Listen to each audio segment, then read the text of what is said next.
Hello and welcome to my video. Whether you've come here from the model horse community or you're just wanting to learn more about Nomad Sculpt, I hope that this will be helpful to you.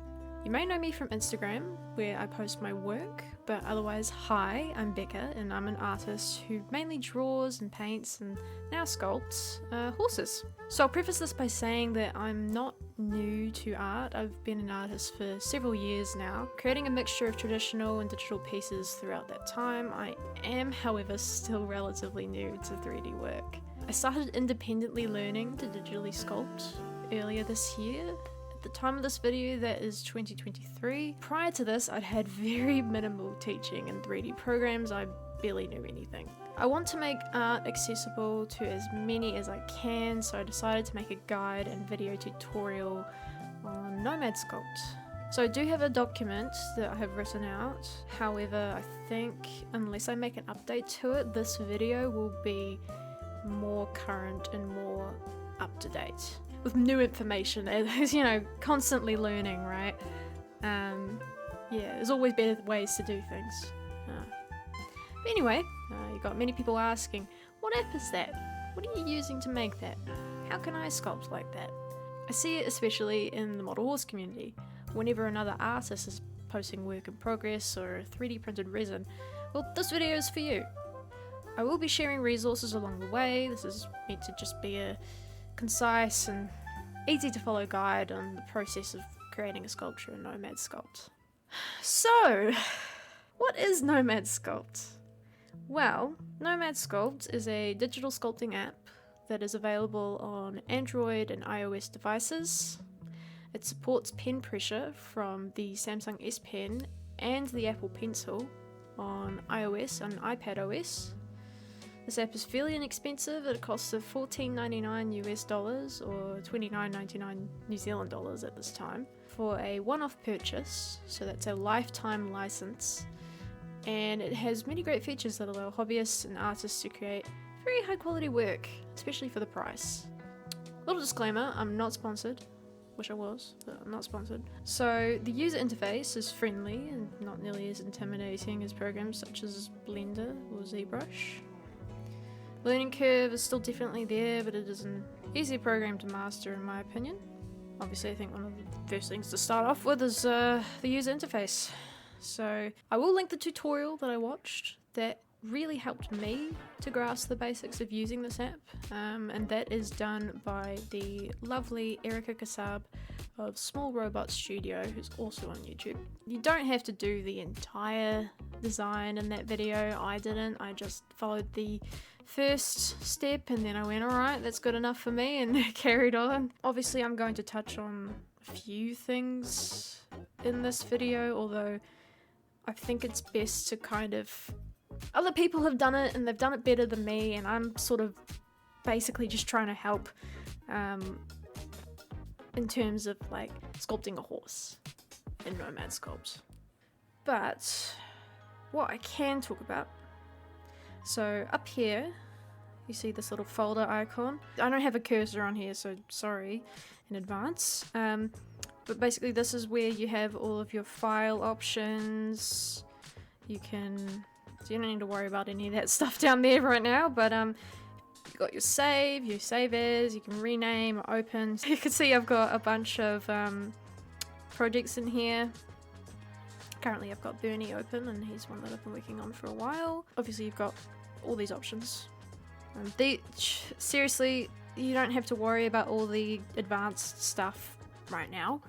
Really just kind of see what's here, you know, and this is where you see all your objects in your scene, so you can... Okay, did not mean to do that. I know that has a funny name, but it's because the eyes are a separate object, and so is the mane. You can see that.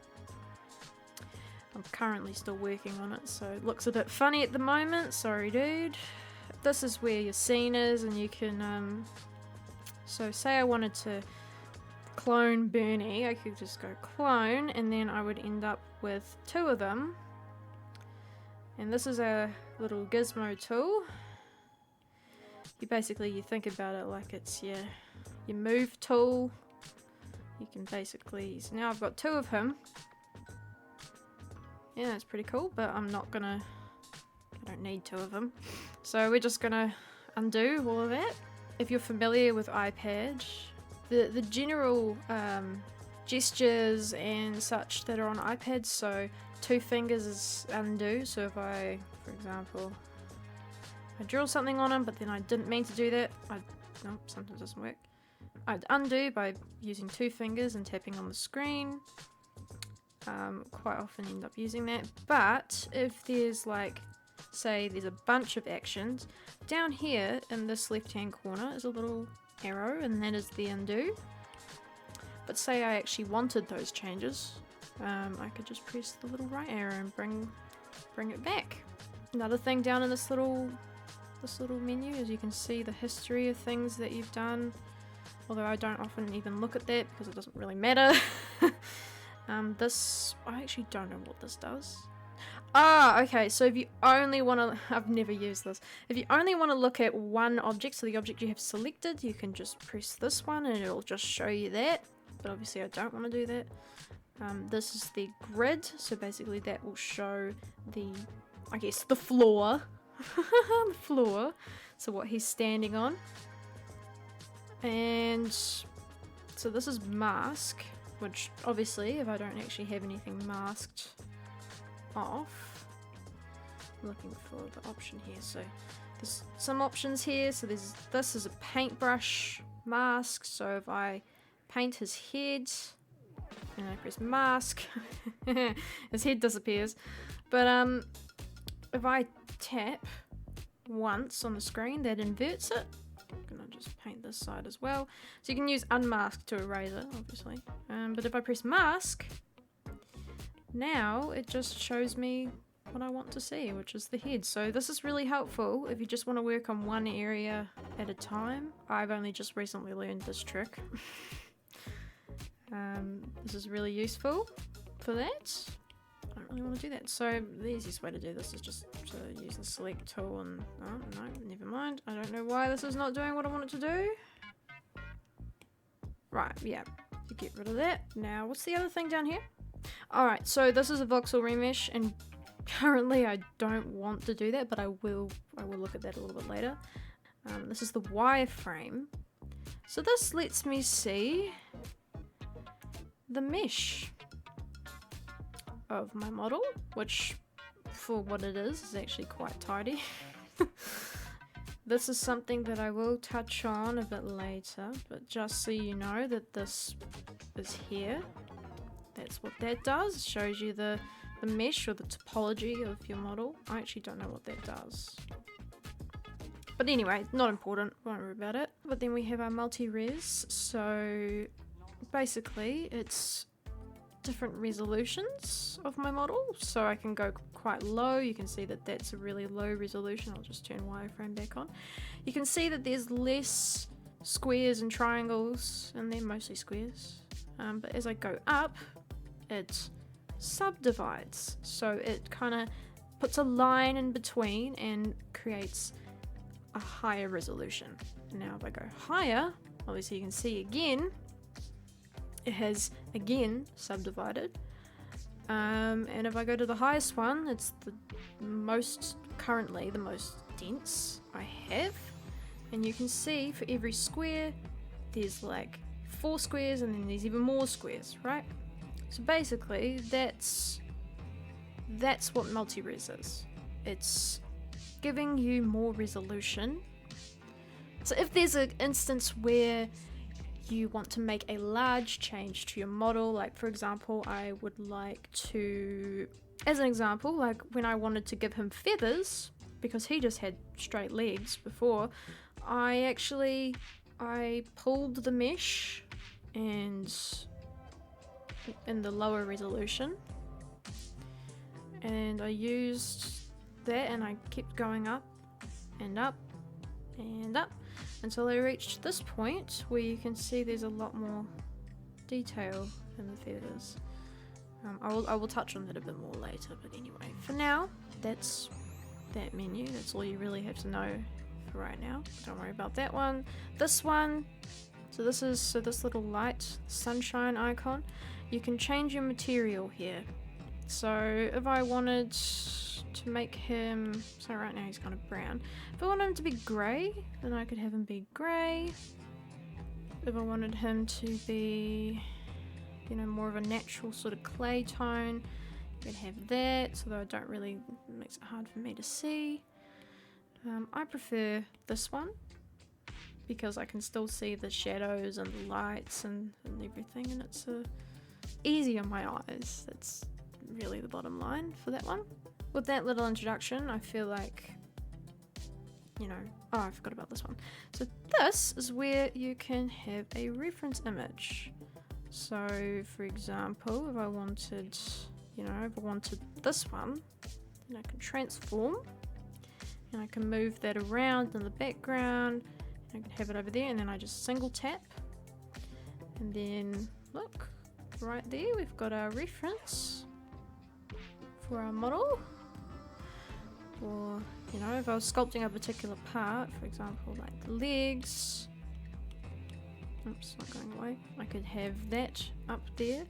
And if I was going to sculpt just, you know, just this leg here, I would use select mask, and I would do that, and then I'd invert it by tapping once, and then I'd click mask.